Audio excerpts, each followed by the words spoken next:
So welcome back to another episode of the Makers Podcast. Today I'm delighted to be joined by Julian Richer, the founder of Richer Sounds. Julian, how's it going? Fine, Ollie, thanks for having me. No, thank you. It's been a pretty busy week. Yeah. Last couple of weeks. Last couple of weeks. I had a few days off, actually, just to have some me time, well, with my wife. But it went crazy. And it was not planned at all. It just went completely mad. I've kept out the public eye for 40 years. Slightly raised my head above the parapet with my book that came out last year on ethical capitalism, because that's an area that I think is important and I feel sort of a bit qualified to speak about. But it certainly went crazy last week. And the reason was, you presumably gather, two things that happened actually in the business. One was that I thought it was prudent to transfer the business to an employee ownership trust. Now we must be clear about this. I'm not giving the company to my staff directly. I'm indirectly giving it by way of a trust. So the trust will represent their interests going forwards, hopefully in perpetuity, similar to the way John Speed and Lewis did it in 1929 for John Lewis employees. Now, so it must be clear that's what's happened, and the idea is that over time, of course, they'll share in the success and growth of the business. For me, the reason I did it was that my father dropped down dead at 60. I was 60 a few weeks ago, and I just thought, right, the time is right. I have a wonderful wife, but she admits she's not madly commercial, and she was anxious about what would happen if I predeceased her. So the idea is that now we have a responsible board of trustees to oversee the survival and continuity of the business. The other part of it was that I wanted my colleagues to have a celebratory bonus. I thought, if I'm passing control over, I felt very loyal to my very hard-working team, who've been very loyal indeed to me in the business for all these years, and I thought it'd be really nice to give them a cash bonus as a celebration. Unfortunately, it's not cash, because the Inland Revenue deem it as being by virtue of their employment, so they have to pay tax and national insurance on that. And I, as I'm sure you picked up in the press, gave every colleague £1,000 for each year of service, which cost me just under £4 million. I haven't added it up yet, actually, quite tricky to work out, but about £4 million. So it's an expensive morning for me, and but one which I would repeat every time. It was a really special moment, and you could have heard a pin drop in the room when I announced it. We have an annual conference at the Salvation Army Hall in Oxford Street, which we hire. They're very nice people there, and it's a good central location. And I was saving this for the end of my annual talk, and I said I've got some big news at the end, and you could have heard a pin drop, and I announced it, and then further pin drop you could have heard, and then suddenly they just erupted into massive applause. So I jokingly say to people, I don't know if you remember before you were born, Ollie, there was a Beatles song called Can't Buy Me Love. Yes. Well, for a few moments there, I didn't believe that, because I was terribly popular in the room, and I had some very large fellows lifting me up and tears in their eyes and hugging me and terribly happy. So I certainly felt that I'd bought love for a few moments. But no, on a serious level, they deserved it, and I was really pleased to do that. And what did they all say when you announced the news? Well, I'd say they're pretty gobsmacked, and because I told them I was going to announce something. I said, I've got some good news for you tomorrow. We have a drinks do the night before, and they thought it was an extra day's holiday or something. And then when I told them that, I mean, don't forget, an awful lot. The average colleague has worked for the company for 8 years, and some have worked for over 30. And they claim to me, I've had so many nice emails and thank yous and cards. Wow. Saying that, for them it's life-changing. We do pay the real living wage or better, which I think is very important, but, that's just about managing, particularly in London. In the South East, very difficult. And these guys are trying to bring up families. I say guys, I mean guys, that's boys and girls. I call guys, I don't differentiate. But they're trying to bring up families. It's tough. So to have a lump sum, which they weren't expecting, made them very happy. Pretty amazing. Well, there's so much to talk about, but before we do that, it's pretty early. What did you have for breakfast this morning? I know you like to ask this. Yeah. Well, I have the same every day. I have this weird concoction. I think it's very nutritious and filling, and it comprises a handful of brown flakes, a handful of low sugar muesli, a selection of nuts that I've read are very healthy, and some seeds, all mixed together with some live yogurt and a splash of milk. And I stir it up. If I leave it in the fridge, it can set into like a Bircher muesli, but I didn't have time with you coming today, so I've eaten it. But it's very healthy, apparently, and very filling. That's what I have for breakfast. Fantastic. A lot of entrepreneurs have that who've had on the show, which is quite interesting. Really? Okay, well, there you go. There you go. There's also something in it. And what is the one thing you wish you did differently before you turned 20? Gosh. Well, I made lots of mistakes, but I do think making mistakes is sort of, what doesn't kill you makes you stronger. So I think there's sort of, it's healthy to make mistakes as long as we admit them and learn from them. So mistakes I made. You started younger than me, right? I was 14. I think you beat me with 13. Just, I know. Just see it. Just see it. Mistakes. Well, I've upset people. I get passionate about what I do. And certainly when I was younger, I had even more. I've got plenty of energy left, actually, but I was even more energetic. And I've upset people on the way, I'm sure, by getting upset about things. I regret that.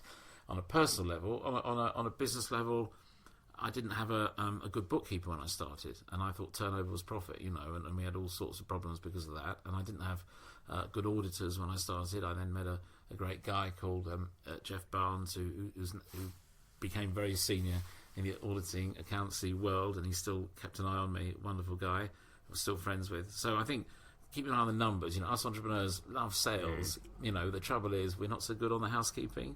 And I think, just like Mum used to say, got to eat your greens before you have your pud. You've got to do the stock taking. You've got to keep an eye on the paperwork.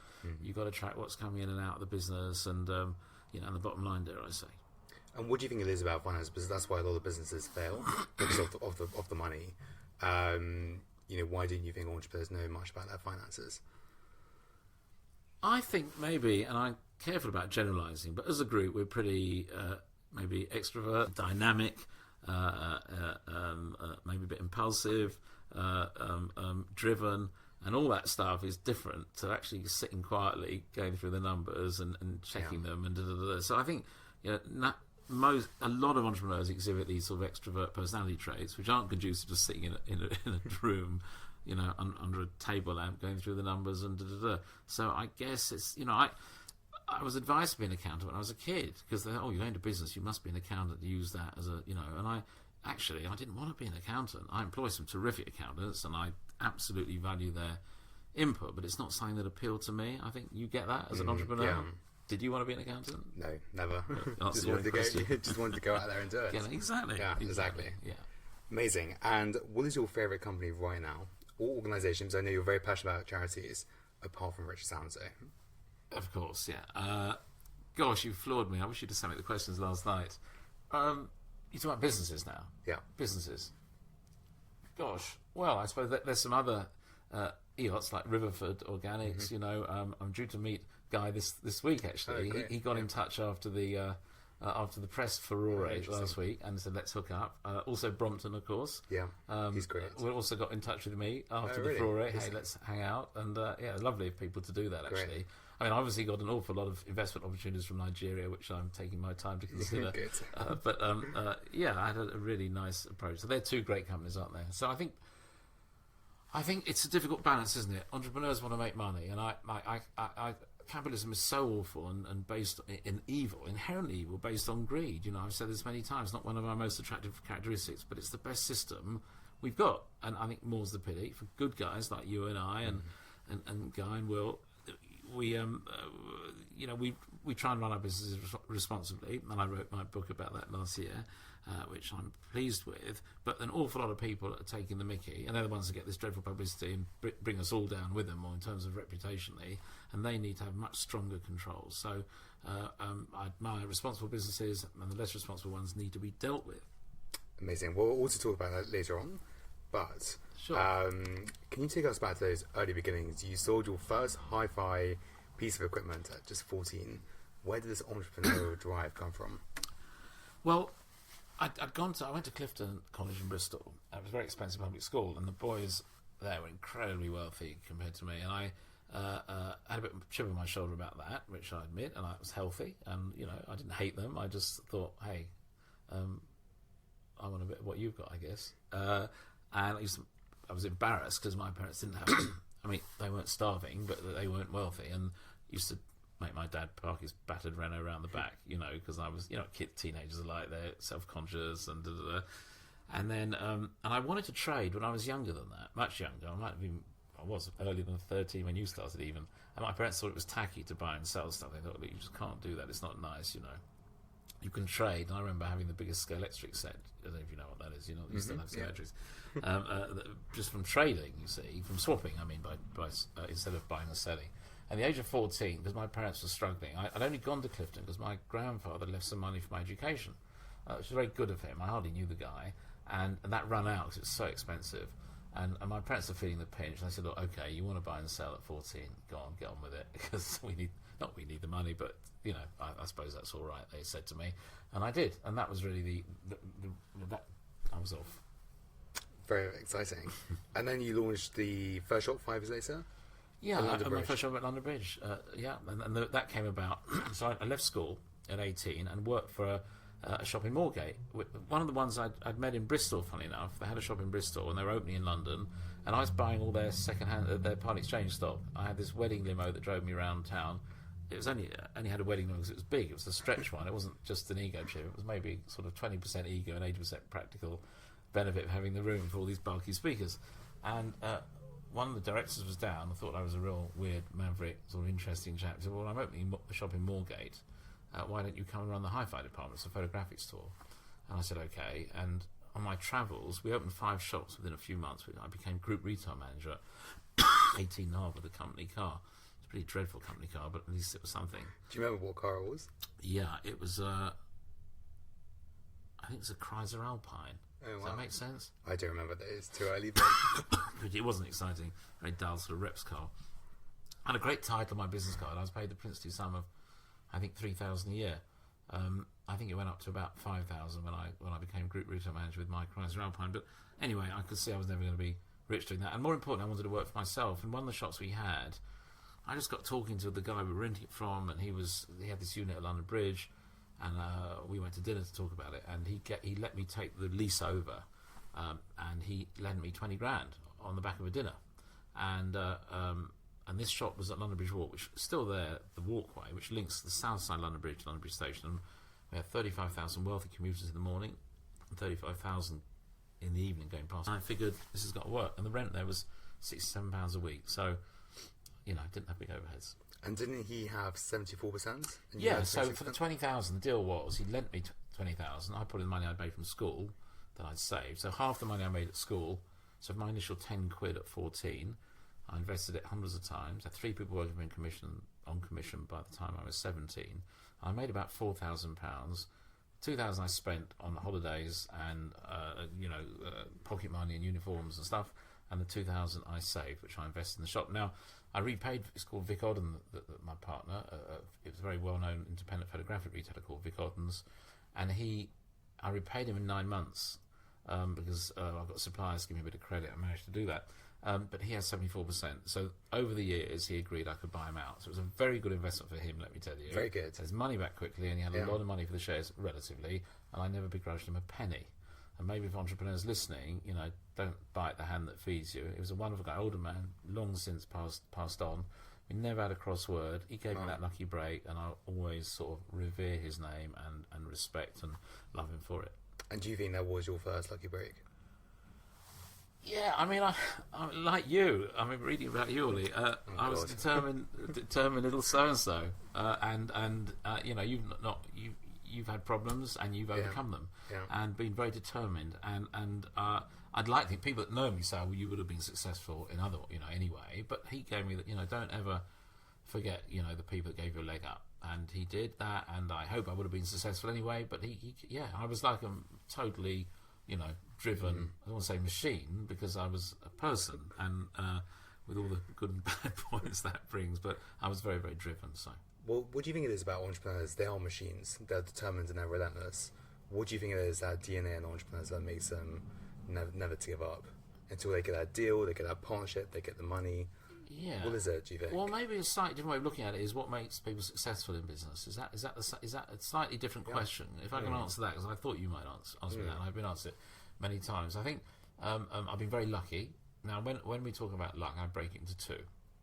One is passive luck, which is I'm able-bodied, able mind, born in a good place, good time, good education, upbringing, role models, etc. But a lot of us have got that, and a lot of us aren't multimillionaires and are very successful. So in business, and I'm not saying that's the only worthwhile thing, by the way. I've actually, I drew a line, actually got involved in a lot of other things as well. But I think entrepreneurs have a determination which takes advantage of opportunities, and I call that active luck. So lots of people have opportunities and they don't take them, they postpone a decision, they're risk averse, they can't be bothered, they're too nervous. And I think entrepreneurs like you and I have this determination that we're going to succeed, right? I read, had dyslexia problems, I was no good at sports, I'm only average looking, I'm not, whatever it is, I'm not tall. All these things that perceived to be healthy and good and successful people have. And my parents weren't wealthy, so I developed my own chip on my shoulder. You presumably had issues you wanted to overcome, and you wanted to prove people wrong. And I think this determination and taking advantage of opportunities, this active luck, is you do, when you look around, you see a lot of successful people have that commonality, those common characteristics. And was that the determination for you? You wanted to be the next big thing? Yeah, I wanted to be financially successful. So I'm not saying now I have a different outlook on life, or my outlook on life has changed over time. I'm completely changed, and given my time again, I do exactly the same thing. I couldn't.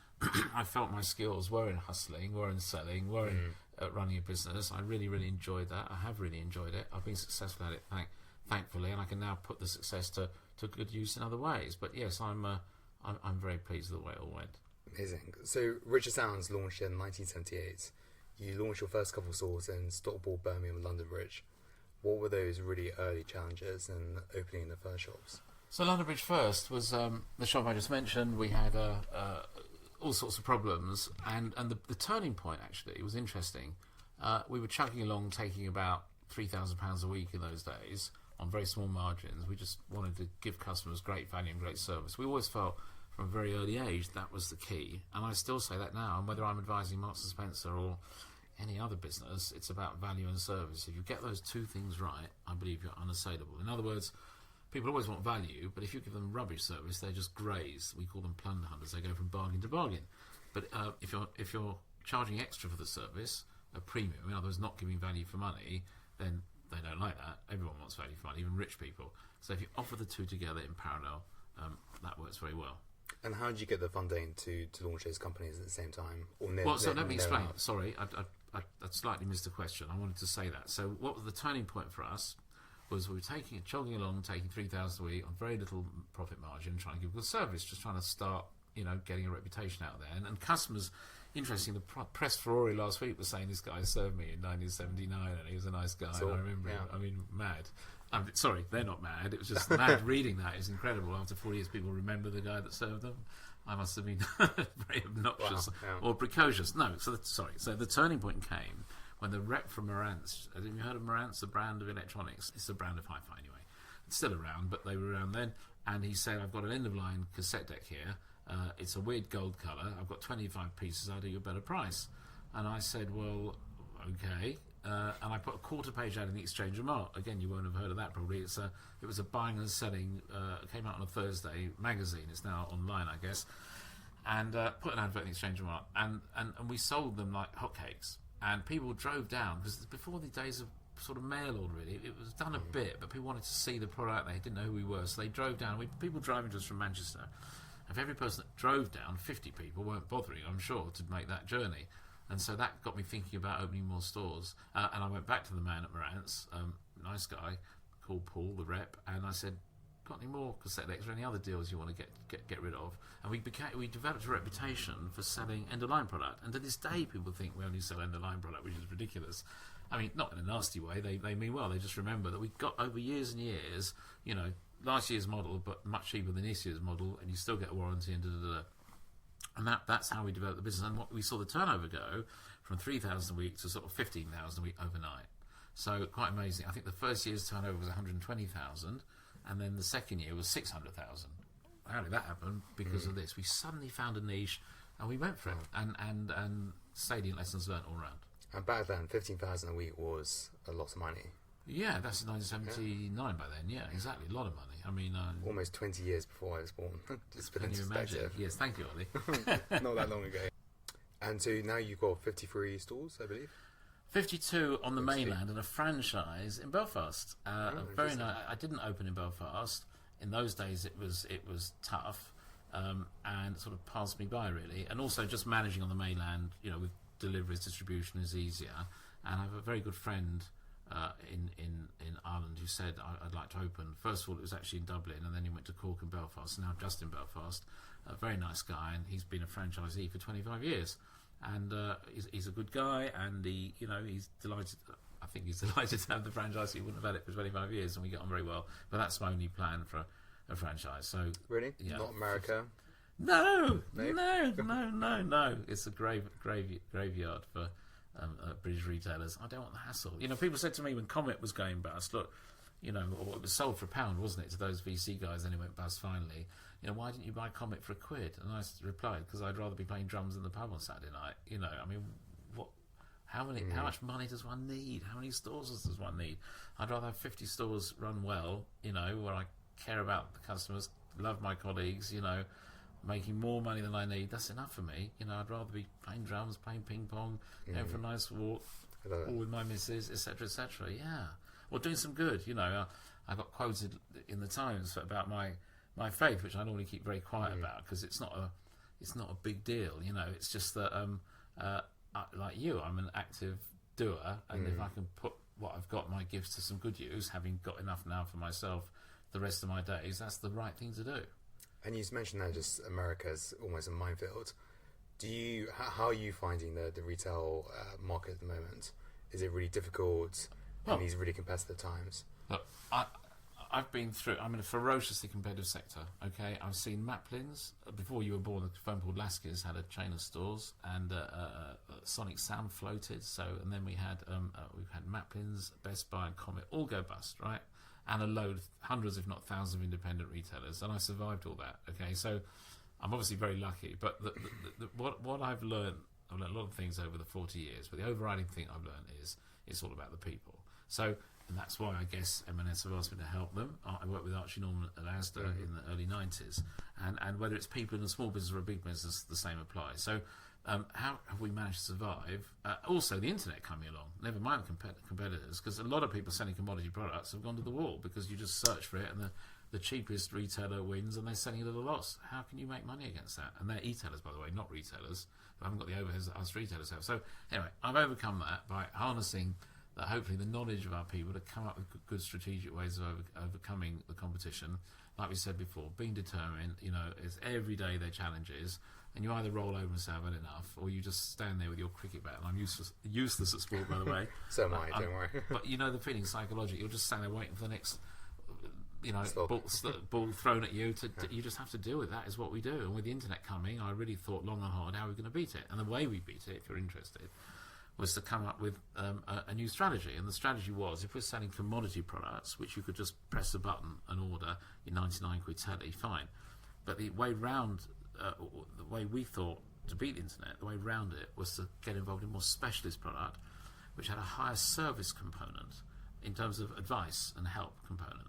In other words, if you're buying a TV for £2,000, you're not going to just press click because you're too lazy to get out of bed. Nothing wrong with people using Amazon, by the way, because I use it as well. But horses for courses, to drive into town in the rain and park to buy a book is insane when it can be delivered the next day.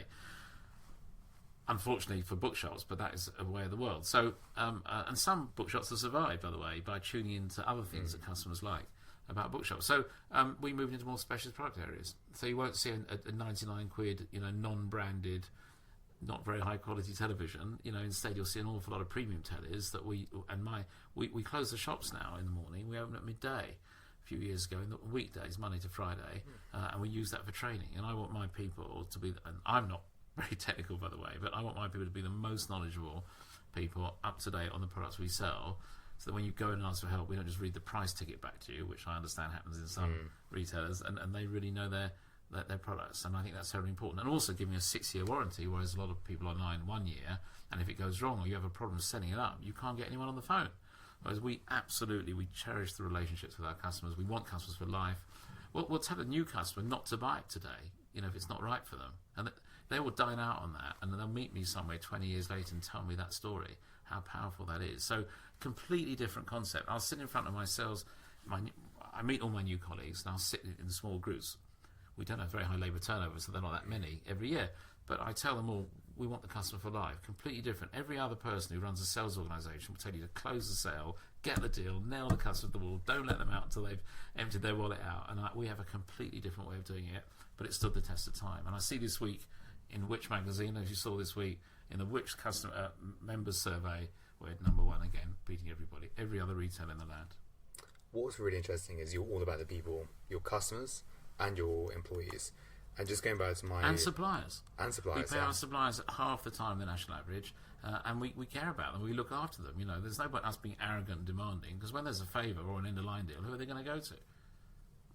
Very true. I mean, you don't... I've never seen a company so motivated and so, you know, concentrated on making sure the customer, the supplier, and your employees or colleagues are very, you know, super happy.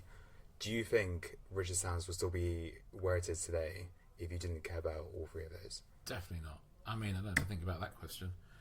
Absolutely not. It's all about the people. I just said that before, Ollie. I mean, I mean it. You know, it's not a little saying I've drummed up for you. I mean, I really believe it. It's all about the shops aren't grand. I mean, we try and make them look nice and clean, but they're small in secondary positions. They're full of gear. You know, the guys work incredibly hard. You know, but because they feel, I mean, you must check it yourself, but you know, because I hope they feel valued and that I'm loyal to them, the customer's fair with them.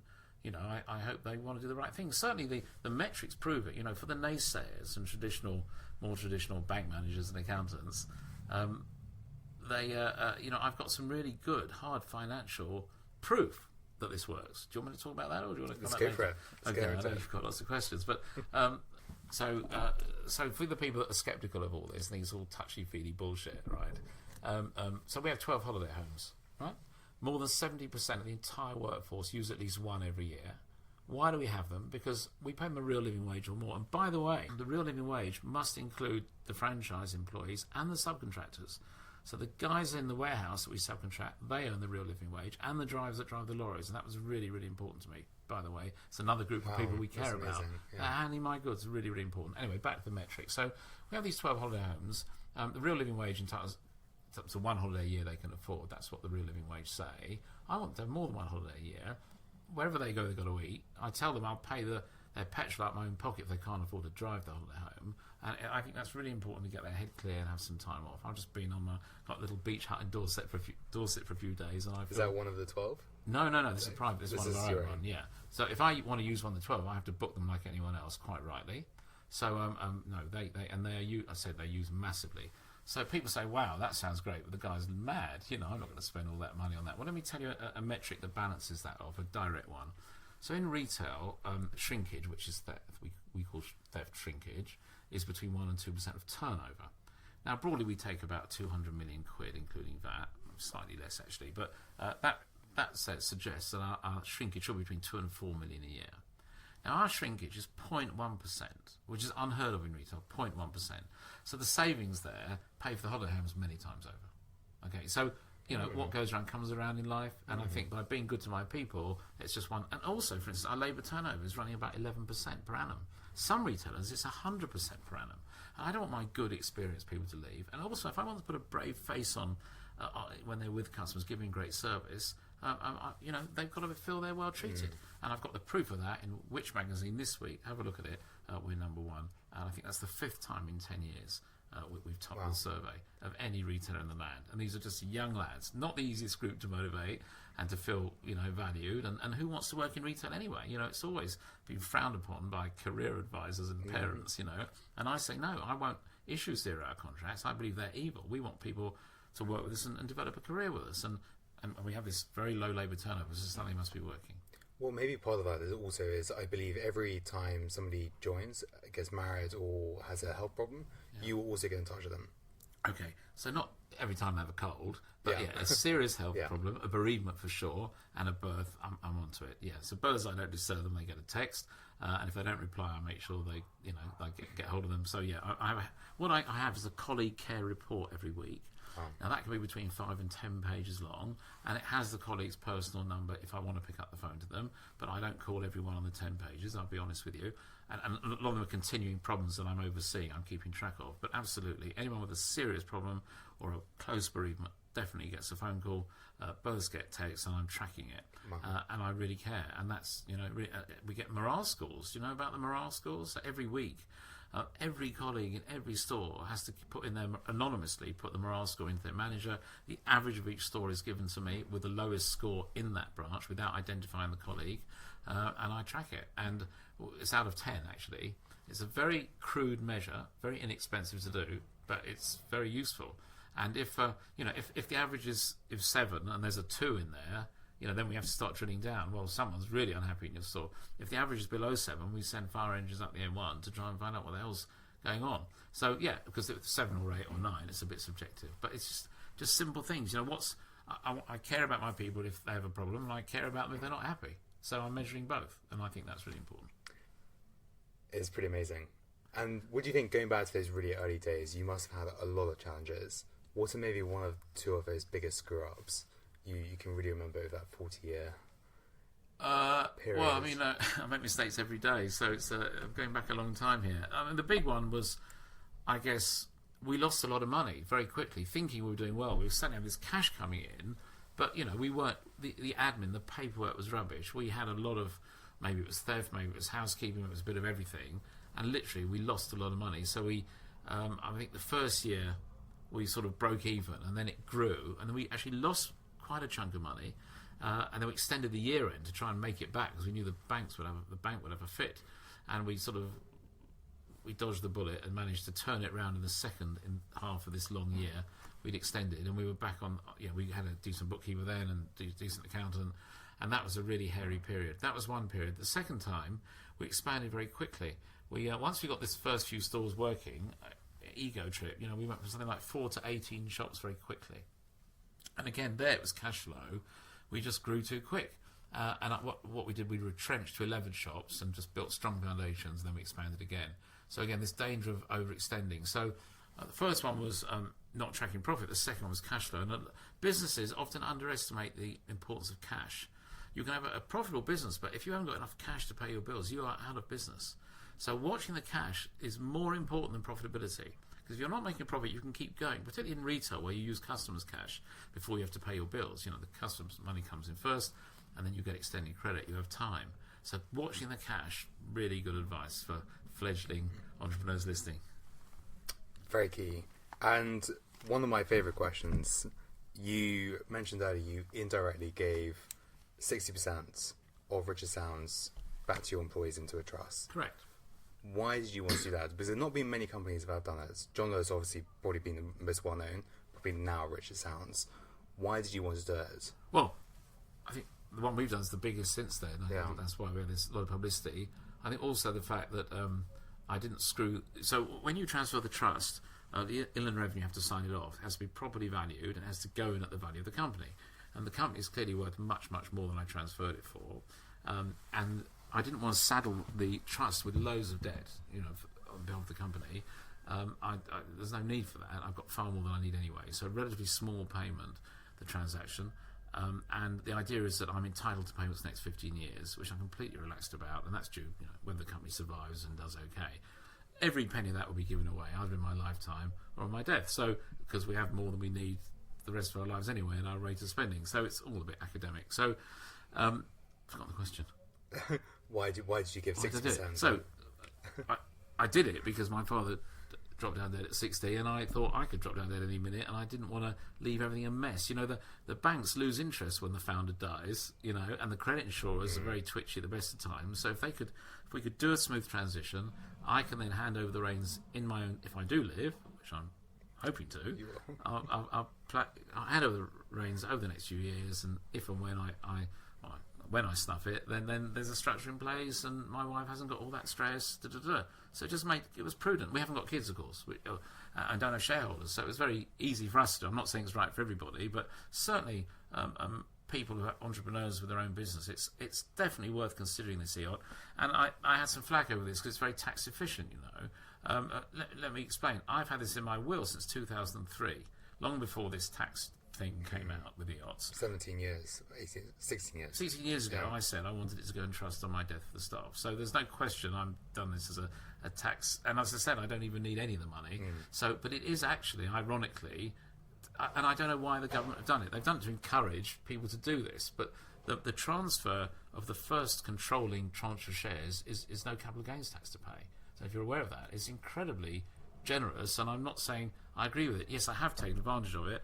And my conscience is clear because I'm giving all the money away anyway. So I'm going to do good stuff with it. At least I'm planning to, hoping to. So, of course I'll take the money. It's not a tax fiddle. It was never planned like that. But for the record, the first person I spoke to about it is you now, Ollie. That was how it happened, and that's the way it works. Wow, and you mentioned some of your employees have been there 30 years. So if every year they get a £1,000 bonus, For sure. and some of those are getting £30,000, Yeah. what kind of messages have you been receiving from those? Well, just completely, colleagues? totally, gobsmacked, and really, really loving it. Several have said it is life changing for them. If you're on real living wage, you can just about manage, I hope, but you don't get a chance to save up many thousands of pounds. It's very difficult. Say, living in the southeast is terribly expensive. So, yeah, they've said that, and the list of things. I mean, my secretary gave me a message actually, on the first day. I didn't ask her to do this, but I brought it along for you. So, this is the day of the announcement on the 14th of May. Speaking to the team in the office, they're all totally overwhelmed and can't quite get their heads around it. Just to give you an idea of what your generosity is going towards. This is our message. Sorry, a colleague needed to find £7,000 for a new roof, clear debts, trips to see family abroad, holidays, children's university fees, home deposits, new bathroom, new kitchen, weddings, own and children's. One colleague has been saving for an engagement ring, and another needs a car. For so many people, your gift has made a huge difference. And Wow. I didn't ask her to go around That's fishing. pretty amazing. It's lovely. And since then, several colleagues have said I can now put a deposit on a home. Pretty amazing. So what's next? Now you've done all this. Well, my wife's been asking, how do you feel about this? Thinking might feel a bit weird having past control over. And actually, I'm mortal. I'm not going to be here forever. I feel fine about it. Actually, I'm very, very lucky I've been able to do this and make people happy. And then I got plenty for myself. It's not that, I haven't been a martyr here. I mean, we've got more than we need. So it's on that basis I've given the money away, and quite right too. Who deserves it more than people who've been grafting for the last 40 years? So what next is working on, I want to, so I'm 60, a lot of your listeners are much younger, but maybe I can just sow the seeds of, look, guys out there, if you're successful, just remember to give a bit back when you're successful, because by virtue of the state, we've been successful. In other words, businesses need the state to support them. We rely on the infrastructure, so we need schools to train our staff how to read and write, to teach them how to read and write. We need hospitals to make our staff better when they get sick. We need roads to drive our lorries on to get the goods to the stores. We need the police force to protect them, to protect our property. So we have a responsibility to the state, and I think we need to change the culture in the country a bit, and I think entrepreneurs need to stand up and be counted on this. We read horror stories of dreadful people who think it's clever and funny not to pay tax, and one in the eye to British taxpayers, and I think that's dreadful. And I think they give all of us entrepreneurs a bad reputation, and also they make it harder for us, because by exploiting their staff, ripping off their customers, they make it harder for us good guys who want to pay decent wages. So I think if a handful of your people listening, sort of the message sinks in, that once they've made their fortune, just remember they've been lucky. Okay, they've been talented and worked hard, but they've had a lot of luck, as I have had, I'm sure, and they must try and hopefully give something back. And the other countries do this much better than us. Denmark, for instance, the culture, they vilify tax avoiders, whereas we make them heroes. We put them on a pedestal, and I think that's terrible. I think the tide's changing a bit in this country, and hopefully people, if they're interested, might read my book about that very subject, about responsible capitalism. Well, we'll talk that shortly, but just very quickly, once you almost close the deal of handing 60% back indirectly to your company, to your colleagues, what did you do that night? Did you just come back home, have a cup of tea and it was a very busy week, because I'm only in London a few days a month, and I think I lost track. I think I had 15 meetings on the Monday, and this all happened on the Tuesday.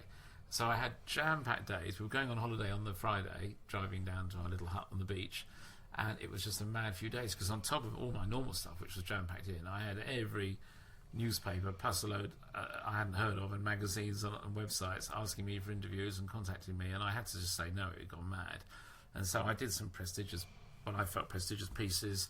They were, I think 3 days, from the Tuesday to the Saturday, 3 of those 5 days, Tuesday, Wednesday, Thursday, Friday, 3 of those 5 days had whole-page articles in The Guardian.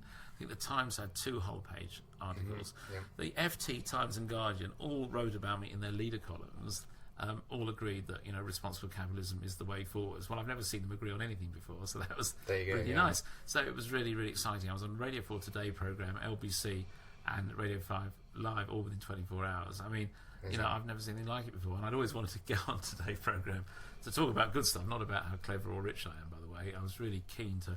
When I brought my book out on ethical capitalism, I wanted to get on there, and they weren't interested, but they very kindly got in touch on this story, and I got a chance to talk about it. So is this the first podcast you've done since then? Absolutely. I like podcasts because my mates all say I've got a great face for radio. Yeah. I don't want to do TV. Yeah. I've always had a thing about TV because I do value my privacy, and it's not about what I look like, it's about my ideas after all.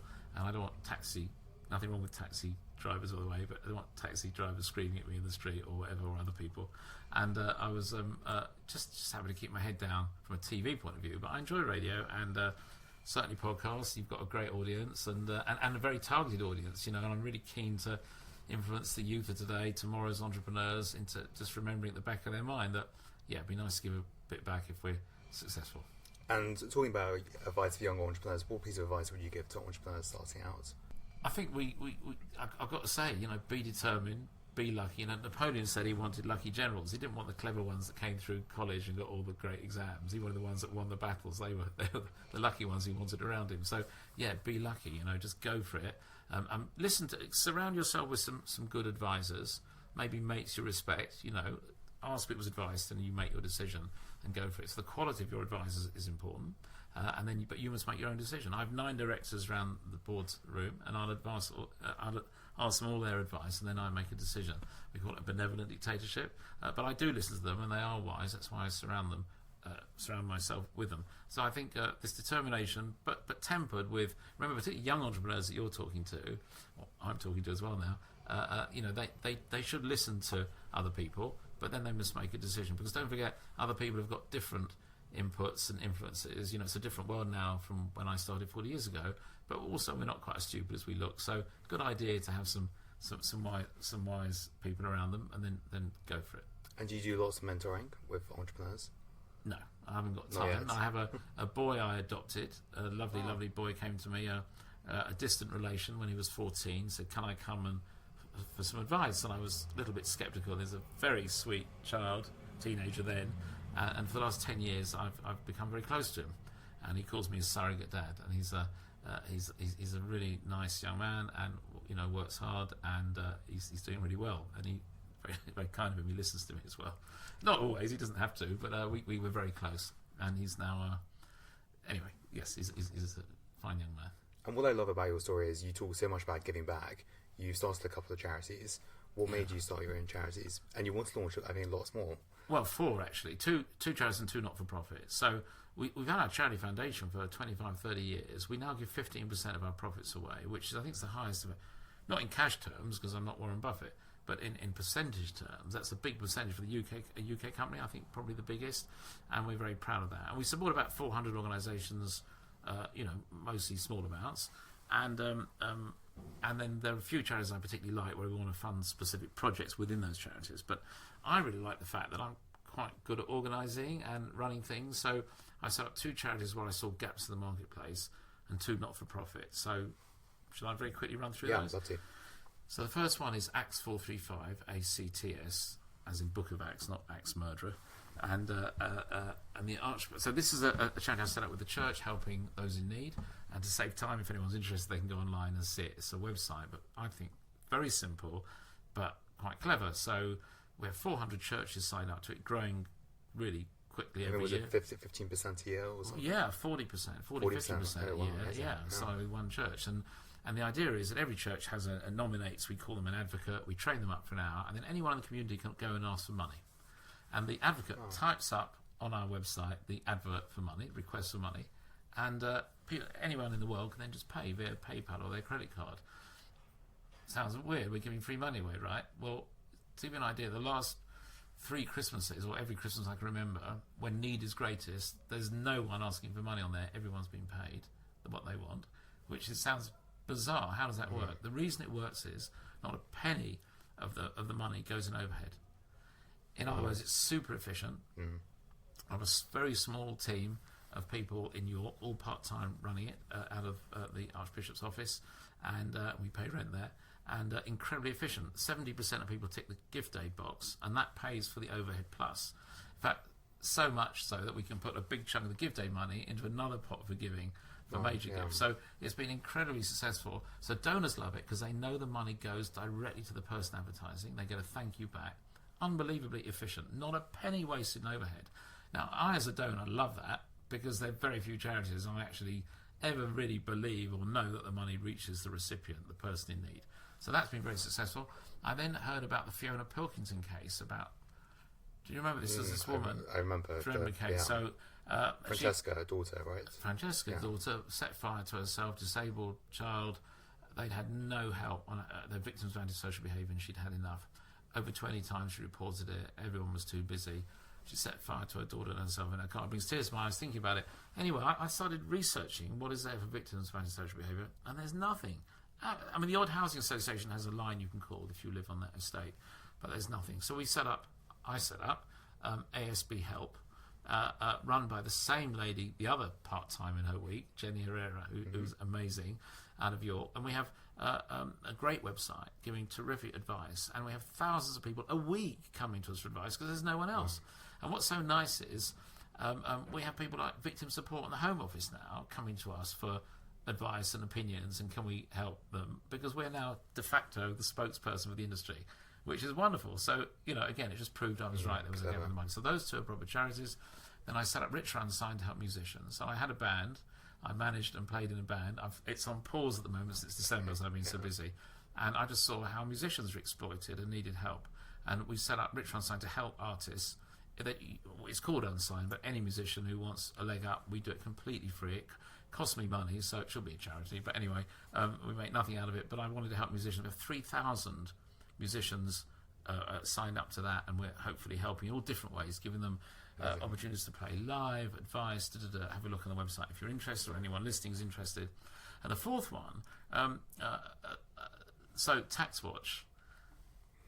Responsible capitalism includes paying taxes that are due. And I read this terrific book called The Great Tax Robbery by Richard Brooks. And he said this country needs an organisation, call it Tax Watch, to investigate and expose aggressive tax avoidance. And so I invited him to tea, as you do, and he looked me up and down. He said, what am I doing? What is he doing there? What do I want, in other words?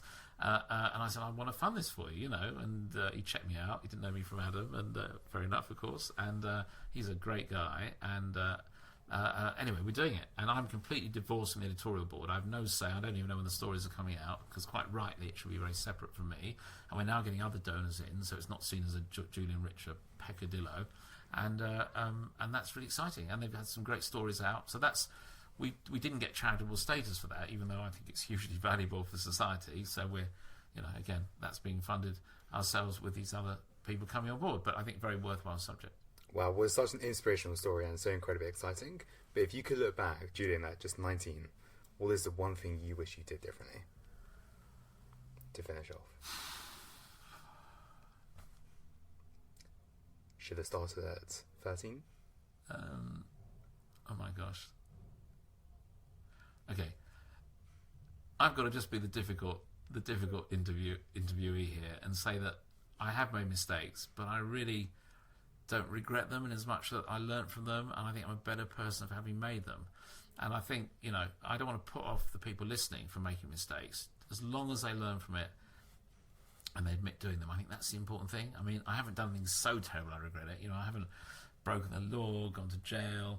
I mean, I did some pretty fancy footwork on buying some gold bullion once to avoid national insurance, which loads of people were doing, and it was a well-known, tax loophole, and I jumped in and thought, I'll have a bit of that, and that was wrong, and I regret it, and I admit it in my book. The front page of my first page of my book, The Ethical Capitalist, says I'm, I admit I'm deeply flawed. Of course I am, and most of us are. I haven't met anyone yet that hasn't made any mistakes. So I think making mistakes is healthy, and I'm going to just say I'll stick with, I'm very grateful for what I've been given, what I've achieved, where I am, and I think it would be churlish to complain about making mistakes in a way, because it would sound ungrateful. Now I'll stick with where I am on that, and I'm sorry if I'm being difficult. Well, Julian, thank you so much for your time. It's been such an inspirational story, and good luck with the future. You're very welcome. Thank you.